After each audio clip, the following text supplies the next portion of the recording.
Okay. So I hope you can see my screen. Okay. So today we'll start our discussion with dominance method. उसके 18 example से start करेंगे. ठीक है. सो ये 18th example जो हमें क्वेश्चन में गिवन है, because just for your clarity I just want कि मैं इस एग्जाम्पल से आपका स्टार्ट करूं, बिकॉज ये जो एग्जाम्पल है तो बहुत सिंपल, बट फॉर प्रैक्टिस आपको मैं करवा रही हूँ. सो इसमें अब देखिए, ये आपको डाटा दे रखा था. मैंने ऑलरेडी इसका जो फर्स्ट स्टेप है that is saddle point check कर लिया हुआ है, बिकॉज आई नो वो ऑलरेडी आप सबको आता है. ठीक है. तो क्या था, ये हमें डाटा दिया हुआ था एंड आई जस्ट मैंने बस इसका सैडल पॉइंट चेक किया है एंड यहाँ पर कोई सैडल पॉइंट नहीं आ रहा था. एंड यू नो कि ये 2x2 मैट्रिक्स भी नहीं है, तो हमारा जो आंसर है वो इसके थ्रू ही आएगा, डोमिनेंस मेथड के थ्रू. तो अब हमें डोमिनेंस मेथड लगाना है. सो गर्ल्स, डोमिनेंस मेथड लगाने के लिए मैंने आपको कुछ उस दिन बताया था. अब before you know doing, I to make you clear, एक बार मैं क्वेश्चन दोबारा उतार लेती हूँ सो दैट की कंफ्यूजन ना हो. ऊपर सैडल पॉइंट निकाला हुआ है, आप भी पहले कोई भी क्वेश्चन करोगे उसका सैडल पॉइंट आपने जरूर निकालना है. For now I am just writing the question again so that आपको क्लियर रहे. एंड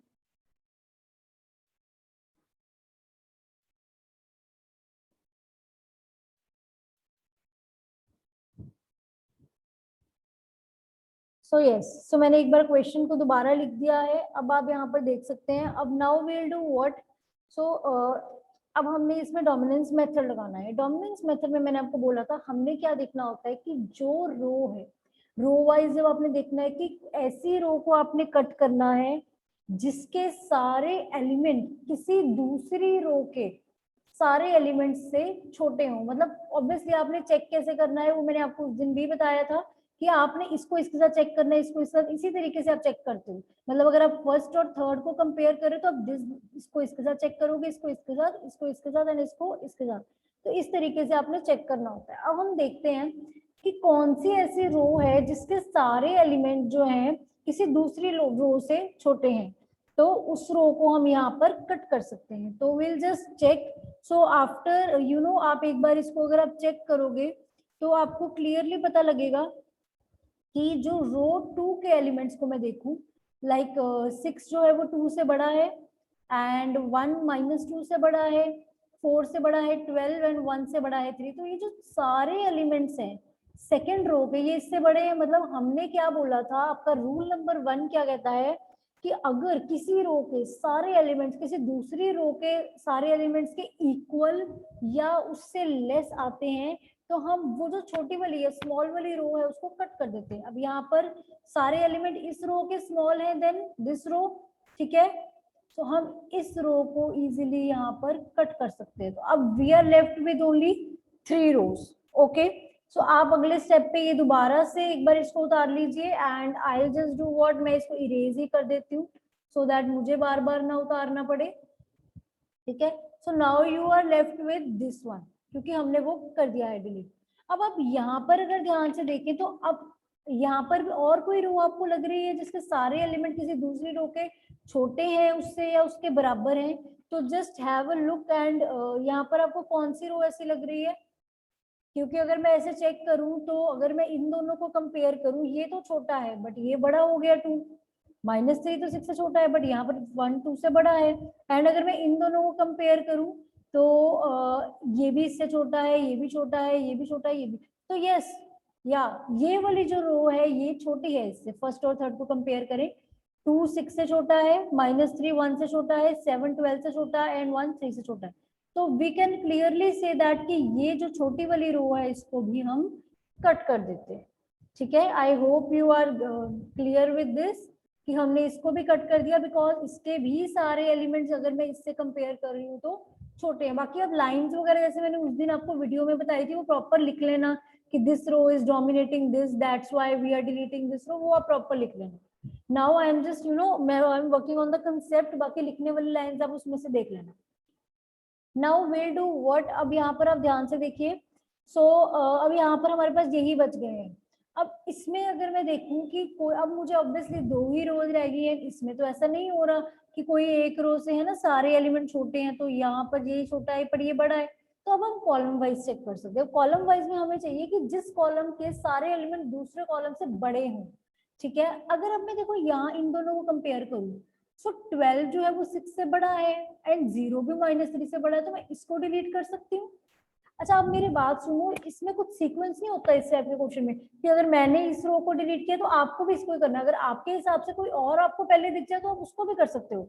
सिमिलरली जब मैं रो वाइज भी कर रही थी तो आप अगर चाहते तो आप पहले किसी और रो अगर आपको लग रही थी कट रही है तो आप उसको भी कर सकते थे। जरूरी नहीं आपको मेरे स्टेप्स के हिसाब से चलना है, बट हाँ आपको करना करेक्ट वे से ही है, ठीक है। सो अब मैंने यहाँ पर 12 एंड 0 काट दिया है, ठीक है। तो ये भी डिलीट हो गया, तो मैं इसको इरेज कर देती हूँ। आप लोग इसको ऑब्वियसली नेक्स्ट स्टेप में ही करेंगे, आप इरेज नहीं करेंगे, वहां सारा क्वेश्चन करेंगे। अब मेरे पास ये रह गए हैं। अब यहाँ पर भी देख लो, अगर कोई लग रहा है तो ऑब्वियसली ये भी क्लियर दिख रहा है, 3 1 से बड़ा है एंड 6 भी 2 से बड़ा है। तो अब मैक्सिमम वाली रो डिलीट करनी होती है ना, आपको बताया था, सॉरी मैक्सिमम वाला कॉलम डिलीट करना होता है जिस कॉलम के सारे एलिमेंट किसी दूसरे कॉलम से बड़े हैं, तो वो बड़े वाले कॉलम को हम काट देते हैं। तो ये भी कट गया सिमिलर वे से। So now just we are left with this 2 cross 2 matrix and I think you can easily apply odds to this one. So I don't think so कि मुझे odds एक बार दोबारा बताने की जरूरत है, we have already done it many times कि odds कैसे लगाना है। So right, and after that last step में you will make the strategies in the similar way जैसे मैंने आपको वीडियो में बताया है। जैसे अगर एक बार थोड़ा सा आपको बता देती हूँ, अब जैसे आपने जब सारी कटिंग करी ना तो आपके पास ये A2 बच गया एंड इधर A3। आप अपना प्रॉपरली हर स्टेप में पूरा A1 A2 A3 सब कुछ लिखोगे सो दैट कि आपको क्लियर होता रहे कौन कौन सी कटी जा रही है रो या कॉलम। सो अब यहाँ पर ये बच गया। अब जब मैं स्ट्रेटजीज लिखूंगी, राइट, तो जब मैं स्ट्रेटजीज लिख रही हूँ तो मैंने लिखना है जो A1 स्ट्रेटजी है, राइट, वो तो अब यहाँ पर है ही नहीं तो उसको मैं 0 लिख दूंगी, ठीक है। A2 स्ट्रेटजी की जो भी प्रोबेबिलिटी आएगी वो लिख देंगे, ठीक है। सिमिलरली B1 एंड B2 की भी जो प्रोबेबिलिटी आएगी वो लिख देंगे। B3 क्योंकि स्ट्रेटजी यहाँ पर है ही नहीं तो उसको 0 लिख देंगे। एंड सिमिलरली A4 और B4 भी जो नहीं है, मतलब जो मिसिंग ही है, जैसे B3 B4 मिसिंग है, A1 A4 मिसिंग है, उनको 0 0 लिख देना। और जो दी हुई है और उनकी जो प्रोबेबिलिटीज वो तो आप ऑड्स मेथड से आपको पता ही है कि आपको किस तरीके से सॉल्व करके ऑड्स मेथड से स्ट्रेटजीज लगानी है। सो वो आप पार्ट वीडियो में भी एक बार चेक कर सकते हो, वो आपको क्लियर हो जाएगा। So I hope I am clear with this. Now we'll just do the next question।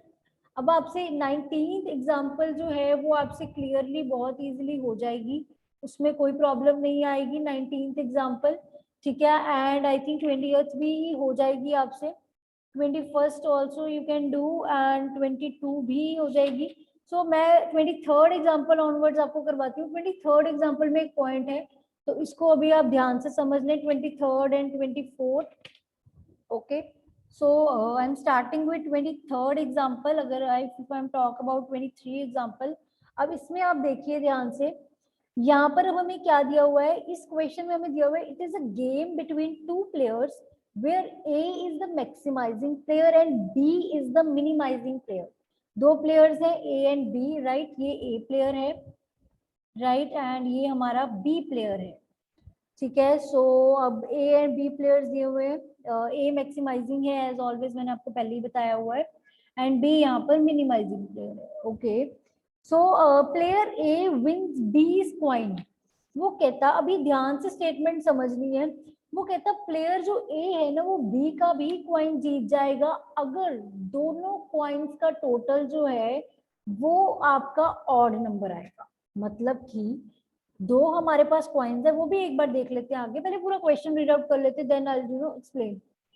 And loses his coin if, अगर दोनों कॉइन्स का टोटल इवन आ जाए। एंड वो कहता है ये जो गेम है ये कौन कौन से कॉइन्स की है, 1 rupees, 2 rupees, 5, 10 and 50 rupees coin की गेम है, ठीक है।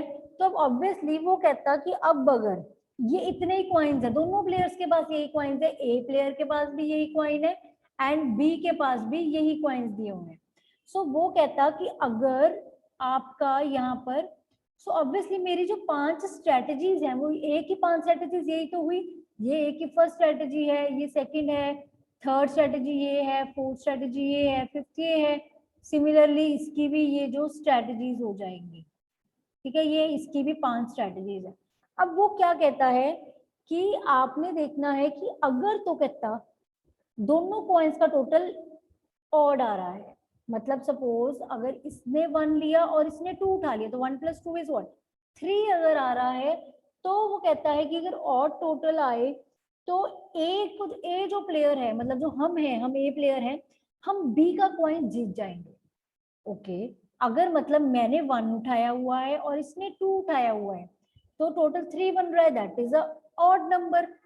अब वो कहता है अगर ऑड नंबर टोटल बन जाए ना तो जो ए प्लेयर है वो बी प्लेयर का कॉइन जीत जाएगा। अच्छा बी प्लेयर ने कौन सा कॉइन उठाया था, 2 रुपीज उठाया था, हमने 1 उठाया था, उसने 2 उठाया था, तो मैं बी का कॉइन जो है वो जीत जाऊंगी। ठीक है, तो इस तरीके से क्वेश्चन करना है। एंड उसने बोला अभी मैं करूंगी, जैसे कि अगर वो कहता कि और वो लूज कर देगा ए प्लेयर एक कॉइन, अपना खुद का कॉइन लूज कर देगा अगर टोटल इवन आता है। जैसे अगर इसने भी 1 उठाया, इसने भी 1 उठाया, टोटल तो हो गया ऑब्वियसली इवन नंबर। सो कहता है अगर टोटल इवन आ जाए तो जो ए है वो अपना कॉइन लूज कर देगा। एक ए ने क्या कॉइन लिया था 1, उसका कॉइन लूज हो जाएगा, इसका मतलब हम -1 लिख देंगे। So we'll just start doing it. You will be clear. अभी just I was explaining you the concept. अब हम इस क्वेश्चन को करते हैं। इसके एक बार मैं स्ट्रेटजीज नोट डाउन कर लेती हूँ। सो मैंने आपको पहले ही बताया हमारी 5 स्ट्रेटजीज रहेंगी, 1 2 3 4 and 5 and similarly इधर भी 1 2 3 4 and 5. There will be 5 strategies on the both sides. ठीक है, सो अब हमारी यहाँ पर दोनों साइड्स पे 5 स्ट्रेटजीज हैं। Now we will do what, अब आप देखिए ध्यान से। अब हमने पहला देखना है कि अगर ए प्लेयर अपनी पहली स्ट्रेटजी चूज करता है, ए की पहली स्ट्रेटजी क्या थी 1 रुपीज का कॉइन उठाना, और अगर बी भी अपनी पहली स्ट्रेटजी चूज करता है, बी की पहली स्ट्रेटजी क्या थी, बी की पहली स्ट्रेटजी थी कि 1 रुपीज का कॉइन चूज करना है, तो दोनों की पहली पहली स्ट्रेटजी क्या है कि दोनों 1-1 रुपए का कॉइन चूज करेंगे। ठीक है, सो जब दोनों की यही स्ट्रेटजी रहेगी, एक second just wait. Okay, so I was saying कि अगर ए पर्सन भी फर्स्ट स्ट्रेटजी चूज कर रहा है, मतलब 1 रुपीज का कॉइन, और बी पर्सन भी फर्स्ट स्ट्रेटजी, उसका भी 1 रुपीज का कॉइन ले रहा है। अब देखो 1 + 1 इज व्हाट, टोटल 2 आ गया, that is a even number. अब वो कहते हैं कि अगर टोटल इवन आ रहा है ना तो ए अपना कॉइन लूज कर देगा। ए के पास क्या कॉइन था उस टाइम पे 1 रुपीज का, ए ने 1 चूज किया था, सो ए का कॉइन लूज हो जाएगा, इसका मतलब यहाँ पर आ जाएगा -1। चलो नेक्स्ट अब देखते हैं कि अगर ए जो है वो फर्स्ट स्ट्रेटजी चूज कर रहा है और बी सेकंड स्ट्रेटजी। ए ने 1 रुपीज लिया एंड बी ने सेकंड स्ट्रेटजी मतलब उसके 2 रुपीज उठाए। सो नाउ अब 1 + 2 is what 3, 3 is a odd number. Now if we choose a odd number, तो ऑड नंबर वो कहता है अगर आता है तो वो प्लेयर ए है ना वो बी का कॉइन जीत जाएगा अगर टोटल ऑड है। तो अब टोटल तो ऑड आ गया, तो बी का कॉइन क्या था भाई इस टाइम पे, इसने 1 लिया था, बी ने तो सेकंड स्ट्रेटजी उठाई थी ना, बी ने तो 2 रुपीज लिए थे। सो अब 2 रुपीज जो है ये ए जीत जाएगा, तो जीतेगा तो पॉजिटिव में लिखूंगी, 2 रुपीज ये जीत गया। नाउ नेक्स्ट वन, अब ए की स्ट्रेटजी 1 ही है और उसकी 3 है, इसकी स्ट्रेटजी 1 ही रहेगी और उसकी third strategy that is 5 rupees. So अगर वो 1 उठा रहा है एंड वो 5 उठा रहा है तो total will be 6, 6 is a even number. So जब इवन टोटल आएगा तो वो अपना कॉइन जो है लूज कर देगा। ठीक है, इवन नंबर में वो अपना कॉइन लूज कर देगा, उसका कॉइन तो 1 रुपीज ही है ना ए का, तो फिर से इधर -1 आ जाएगा। नाउ नेक्स्ट, अगर इसने 1 स्ट्रेटजी ही चूज की हुई है और उसने 4 स्ट्रेटजी मतलब 10 रुपीज। अब 1 + 10 is equal to 11, that is a odd number. जब ऑड नंबर आए तो उसने क्या बोला, जब ऑड नंबर टोटल बनता है तो प्लेयर ए जो है वो बी का कॉइन जीत जाता है। बी का कॉइन क्या था, बी ने तो 10 रुपए उठाए थे ना, बी ने स्ट्रेटजी 4 चूज की है ना, ए ने तो फर्स्ट स्ट्रेटजी चूज की, उसने 4 स्ट्रेटजी 10 रुपए, तो ये जो 10 रुपए बी का कॉइन है वो ए जीत जाएगा अगर टोटल ऑड आता है, तो ये जीत गया 10 रुपए। लास्ट में भी सिमिलरली ए ने फर्स्ट स्ट्रेटजी चूज की है 1 रुपया एंड उसने चूज किए हैं 10 रुपीज, सॉरी 10 नहीं, फिफ्थ स्ट्रेटजी है ना, 50 रुपीज चूज किए हैं।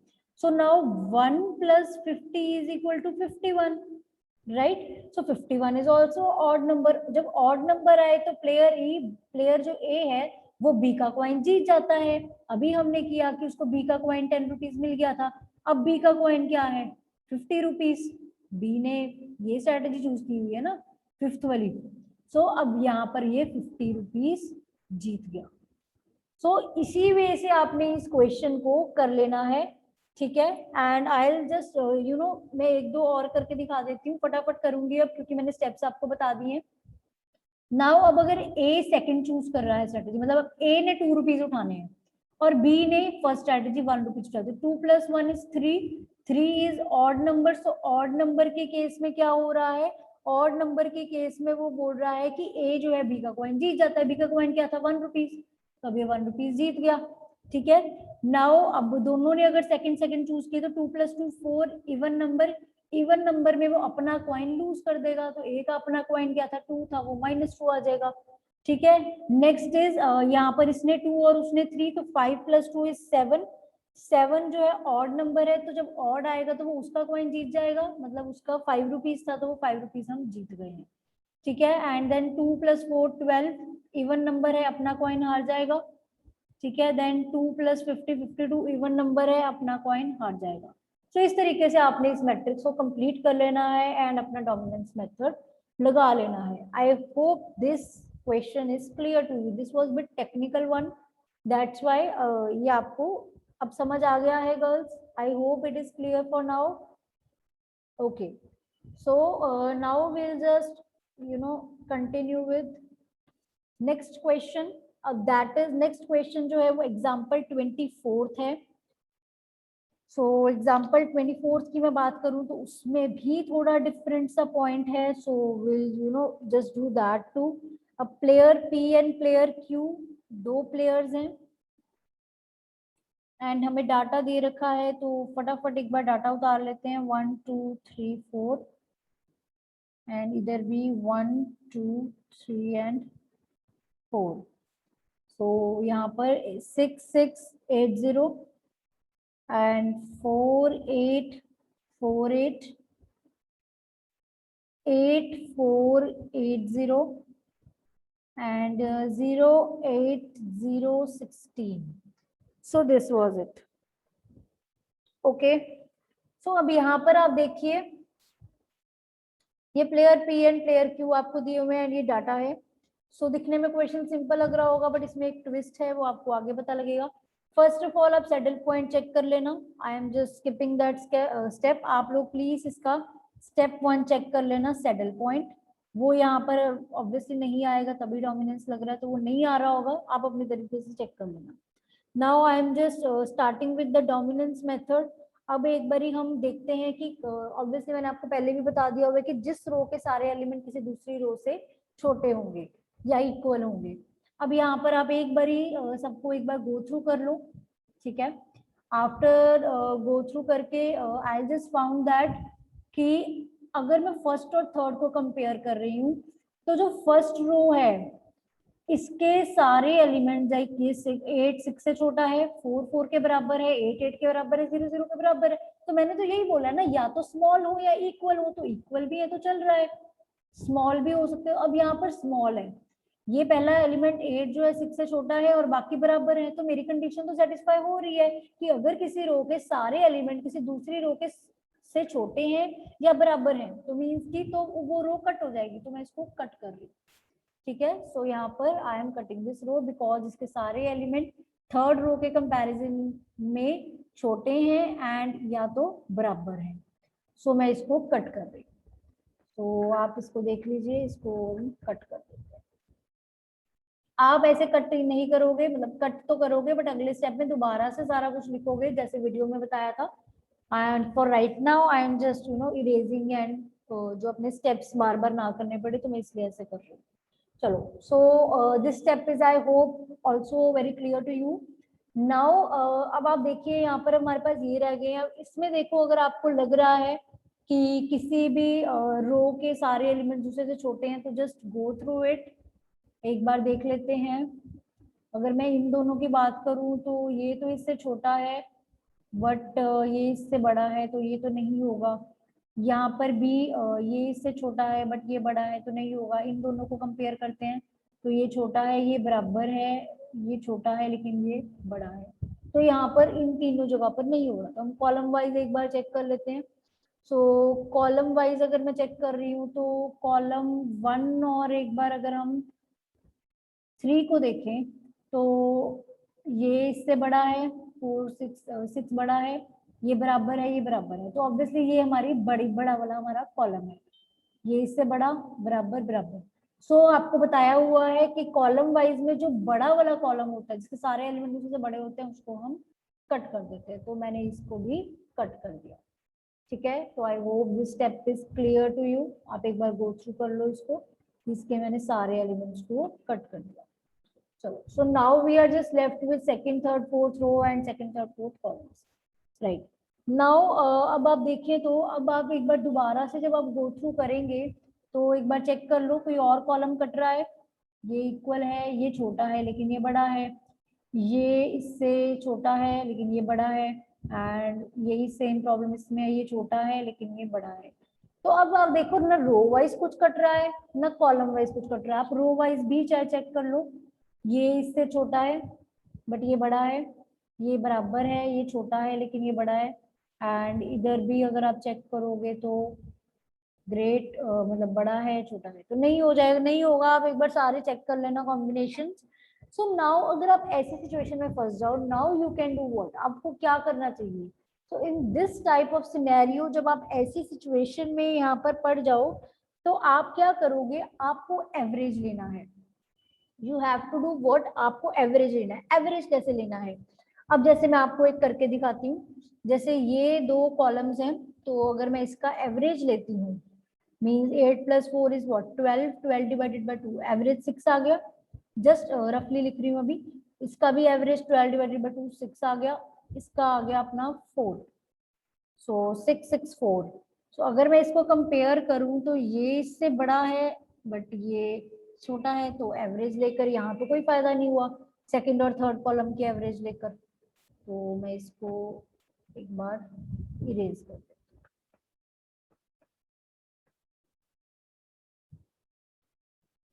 अब अगर मैं थर्ड और फोर्थ की एवरेज लेती हूँ, सो यहाँ पर आप देख सकते हैं 4 + 8 इज 12, 12 डिवाइडेड बाय 2 इज 6, यहाँ पर 8 डिवाइडेड बाय 2 जो है वो 4 होता है, तो 4 आ जाएगा, 16 डिवाइड बाय तो 8 आ जाएगा। अब आप ध्यान से अगर देखें तो 8 8 के बराबर है, 4 4 के बराबर है और 8 जो है वो 6 से बड़ा है, तो मेरी तो कंडीशन सेटिस्फाई होगी। तो अब अगर आपका एवरेज में भी ऐसा आ जाता है तो आप उसको कट कर सकते हो। ये सारे एलिमेंट्स जो हैं वो अगर मैं ये 3 एलिमेंट्स से कंपेयर करूं तो बड़े थे और इक्वल थे, तो मैं इसको कट कर रही हूँ। तो अब आपका जो है, अब आपके पास जो सिनेरियो बच गया है that is only this one, right. अब आपके पास you are left with just 2 rows, sorry 2 columns. अब आप यहाँ पर भी देख लो, अगर यहाँ पर कुछ हो रहा है और कि ये इससे बड़ा है बट ये छोटा है, और अगर ऐसे कंपेयर करें ये बड़ा ये छोटा, ये छोटा ये बड़ा है, एंड अगर इन दोनों को करें छोटा है बड़ा, सो नहीं हो रहा है इसमें भी। ठीक है, तो अब आपको फिर से आप सिनेरियो में फंस गए, फिर से आपको एवरेज लेनी पड़ेगी। देखो कहाँ एवरेज ले सकते हो, यहाँ पर 12 डिवाइड बाई 2 6 हो जाएगा और इधर 4 हो जाएगा। 6 से ये बड़ा नहीं है बट ये बड़ा है, तो यहाँ तो नहीं बनेगा एवरेज का कोई लॉजिक। इसको मैं ये डिलीट कर देती हूँ जो मैंने ये रफली लिखे हैं अपनी तरफ से। 8 + 0 8 का एवरेज यहाँ 4 हो जाएगा, एंड 16/2 इज 8, सो 4 8 और 4 8 तो बराबर है, तो बराबर वाले में तो कट ही सकता है। मैंने बोला था या तो इक्वल हो या कम हो। ठीक है, तो अब लेकिन काटना किसको, अब देखो अब ध्यान से एक लॉजिक है कि अब आप कहोगे कि दोनों 4 8 है, किसको काटे, बट अगर मैं यहाँ देखूं तो ये वाला जो 4 8 है ये तो 2 का एवरेज करके आया था ना, तो यहाँ तो आपको 2 काटने पड़ेंगे, वो तो होएगा ही नहीं, 2 इकट्ठे कट जाए, राइट। तो अब ऑब्वियसली अब आप क्या करोगे कि आप 2 काट दोगे, फिर तो आपके पास यही बच जाएगा। ठीक है, वो तो फिर नहीं बनेगा आपका, राइट।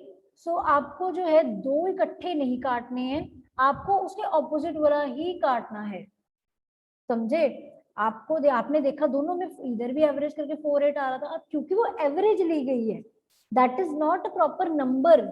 ठीक है, सो अब आप ऐसे केस में अगर उसको काटोगे फिर तो आपको 2 लाइंस काटनी पड़ेंगी एक साथ, because that was the average. So that's why हम प्रेफर करते हैं हम तीसरी वाली लाइन ही काटें, ठीक है, जिसको हमने कंपेयर किया है एवरेज के साथ। सो अब इसको मैंने कट कर दिया। सो अब ये भी हमारा कट गया। तो अब यहाँ पर आप क्लियरली ऑड्स मेथड फॉलो कर सकते हो, ठीक है। So I hope this is clear to you. Okay, so just wait for a second. So girls, आप इस ऐसे के क्वेश्चंस को एक बार खुद से ट्राई कर लेना। बेसिकली एक लॉजिक बस ये याद रखना कि इन दिस टाइप ऑफ क्वेश्चंस जब आप ऐसे सिनेरियो में फंस जाओ कि अब आप एवरेज को लाइक कंपेयर कर रहे होते हो, जब आप राइट कि जब आप दो एलिमेंट्स के एवरेज को कंपेयर करते हो, तब आप कोशिश किया करो कि वो जो थर्ड वाला है जिसके साथ आप कंपेयर कर रहे हो, लाइक अगर आपकी कंडीशन सेटिस्फाइड होती है वो उससे बड़ा ही होता है, अगर कॉलम है तो, अगर रो है तो वो उससे स्मॉलर ही होते हैं, तो आप तीसरे वाले को काटो, जिसकी एवरेज ले रहे हो वो कभी नहीं कटता, ठीक है। तो ये चीज एक बार ध्यान रख लेना। बाकी आपका एक बार इस टाइप के क्वेश्चंस के एवरेज वाले क्वेश्चंस को एक बार प्रैक्टिस कर लो, ठीक है। सो कई बार इसमें कई बार दिक्कत आ जाती है, एक बार इसको प्रैक्टिस कर लेना आप लोग, ठीक है। सो फॉर नाउ ये आपका हो गया है। एंड यस, अब आपका 25th क्वेश्चन है, मैं जस्ट उसका मैट्रिक्स बताऊंगी, नथिंग एल्स। एक बार बस मैट्रिक्स डिस्कस कर लेते हैं 25th and I think 26th का, अगर टाइम है अभी तो will just discuss the matrix only. बाकी का पार्ट जो है वो हम फिर आप लोग खुद ट्राई कर सकते हो। आई थिंक बाकी के पार्ट में कुछ प्रॉब्लम नहीं आएगी, बस मैट्रिक्स बताना है मैंने 25th एंड 26th का। अब 25th एग्जाम्पल की अगर मैं बात करूं तो 25th एग्जाम्पल में आप फटाफट देख लीजिए। यहाँ पर हमें क्वेश्चन में क्या दिया हुआ है, just read it out. In a certain game A के 3 पॉसिबल चॉइसेस हैं, मतलब कि ए के पास 3 चॉइसेस हैं, L, M and N, while the B player has 2 choices P and Q। मतलब उसकी 2 ही स्ट्रेटेजीज होती है, P या Q, बट इसके पास 3 स्ट्रेटेजीज हैं, L, M एंड N। सो इसकी 3 है और उसकी 2 है। तो वो कहता है पेमेंट जो है ना वो इस अरेंजमेंट के हिसाब से होगी। अरेंजमेंट क्या है, LP, मतलब अगर ये L चूज कर रहा है वो P चूज कर रहा है। अगर LP है, क्वेश्चन देखिए साथ में, LP है तो वो कहता है A B को पे करेगा। अब A तो हम है, हम किसी को पे करेंगे तो मेरा तो नुकसान है, मैं तो उसको लिखूंगी माइनस में। सो ए पेज बी 3 रुपीज, तो मतलब -3। Next he is saying L Q, L Q अगर है वो कहता तो बी पेज ए 3 रुपीज। अगर एल क्यू कॉम्बिनेशन है तो बी ए को देगा, ए तो मैं हूं तो मुझे बी देगा, तो मेरे लिए तो फायदा है, तो मैं यहाँ 3 लिख दूंगी। सिमिलरली एमपी, एमपी अगर होगा तो ए देगा बी को, तो मतलब मेरा नुकसान है, मेरे को देने पड़ रहे हैं, तो -5। And B sorry M Q तो है B pays A ₹2, M Q में बी मुझे देगा, सो मीन्स कि 2 रुपीज मेरे को बेनिफिट हो रहा है। एनपी के केस में बी पेज ए, मतलब बी ही दे रहा है तो मेरे को तो फायदा ही हो रहा है, 6। एन क्यू में भी बी पेज ए, बी ही ए को दे रहा है, मतलब मुझे मिल रहे हैं 2 रुपीज। सो ये आपका मैट्रिक्स बन गया है। अब इसमें आप नॉर्मल अपना क्वेश्चन कर सकते हैं। ऑब्वियसली 2x2 नहीं है तो आपको डोमिनेंस लगाना पड़ेगा। First check for saddle point, obviously steps will be same. Step 1 saddle point check कर लेना आप लोग एक बार, राइट। स्टेप 2 इसमें डोमिनेंस मेथड अपना अप्लाई कर लेना, अगर नहीं होता तो विल सी, आप एक बार ट्राई कर लेना। So I hope आपका ये क्वेश्चन भी हो जाएगा। This is very simple one. So now last question for today's class is example 26. This is the last question I am going to discuss. Example 26. इसमें अब आपको क्या दिया हुआ है, 2 लिमिटेड लाइबिलिटी पार्टनरशिप्स हैं, फर्म्स है A and B, right. So obviously वो कहता है कि वो काफी ईयर से compete कर रही हैं, एंड दोनों फर्म्स जो है कुछ ऑब्वियसली टोटल सेल्स का कुछ पार्ट उनको एक को मिलता है, कुछ पार्ट दूसरे को मिलता है। तो उन्होंने बोला अब यहाँ पर किस तरीके से अब करना है, उन्होंने ना कुछ एडवर्टाइजमेंट की ना डिग्रीज दे रखी है आपको क्वेश्चन में, कि फर्म की कहता क्या स्ट्रेटेजी होनी चाहिए, मतलब हमें किस तरीके की एडवर्टाइजिंग स्ट्रेटेजी चूज करनी चाहिए। कि हमें जो डाटा यहाँ दिया हुआ है कहता कि 3 टाइप की स्ट्रेटेजीज हैं, no, medium and large advertising. एक हमारी स्ट्रेटेजी है, मतलब अगर ए फर्म और बी दोनों फर्म्स की बात करें तो तीनों के पास एक है, पहली स्ट्रेटेजी है नो एडवर्टाइजिंग, कोई एडवर्टाइजिंग नहीं करनी। दूसरी है मीडियम एडवर्टाइजमेंट, थोड़ी सी कर लेते हैं। Next is large advertisement. दोनों फॉर्म्स के पास यही तीन ऑप्शन है, या तो बिल्कुल ऐड ना दें, या थोड़ी सी ऐड दे दें, या बहुत ज्यादा ऐड दे दें। अब वो कहता है कि अगर तीनों फर्म्स जो हैं अगर वो नो इक्वल इक्वली चले, मतलब अगर इसने नो एडवर्टाइजमेंट की है और उसने भी नो एडवर्टाइजमेंट की है, तो दोनों फर्म्स अगर यही करती है तो दोनों को इक्वल शेयर मिलेगा। मतलब अगर मार्केट में 100% शेयर है तो 50-50 शेयर मिल जाएगा इनको। तो अगर मैं ए के पॉइंट ऑफ व्यू से सोचूं, ए को तो 50 मिल गया, ठीक है। अब वो कहता है अगर दोनों मीडियम पे जाते हैं, ये भी मीडियम करती है एडवर्टाइजमेंट, वो भी मीडियम मीडियम ठीक ठीक एडवर्टाइजमेंट करते हैं, तब भी दोनों को इक्वल शेयर मिलेगा। तो अगर मैं ए के पॉइंट ऑफ व्यू से सोचूं, ए को तो 50% फिर मिल गया, 50 उसको मिल गया। और अगर दोनों ही लार्ज करते हैं, फिर भी कहता कितना शेयर मिलेगा हमें, इक्वल शेयर मिलेगा, मतलब दोनों को इक्वल मार्केट शेयर मिलेंगे, वही 50 मिलेगा। तो ए के पॉइंट ऑफ व्यू से अभी हम कर रहे हैं तो ए को तो 50 मिलेगा, तो दूसरे को भी 50 मिलेगा, बट हम क्वेश्चन ए के पॉइंट ऑफ व्यू से कर रहे हैं। सो ये हो गया। नेक्स्ट आप सेकंड पार्ट पढ़िए। एलएलपी ए, जो ए फर्म है, अगर वो कहता नहीं बिल्कुल एडवर्टाइजिंग ना करे, तो उसको अगर दूसरा पर्सन मीडियम एडवर्टाइजिंग कर रहा है, फर्म भी अगर मीडियम करे और एलएलपी कोई एडवर्टाइजमेंट ना करे, मतलब ये नो कोई ऐड नहीं दे रही बट वो थोड़ी बहुत ऐड दे रही है, फिर इसको कितना शेयर मिलेगा, 40%। ठीक है, उसने ए के बारे में बताया कि ए अगर नो एडवर्टाइजमेंट पे करे बट बी मीडियम एडवर्टाइजमेंट करे तो 40% शेयर मिलेगा ए को। देन नेक्स्ट उसने लिखा हुआ है कि अगर बी लार्ज एडवर्टाइजमेंट करे, बी बहुत ज्यादा ऐड दे रही है बट हम तो कोई नो ऐड दे रहे हैं, कोई ऐड नहीं दे रहे हैं, तो फिर हमें कितना शेयर मिलेगा, ए को 28% मार्केट शेयर मिलेगा।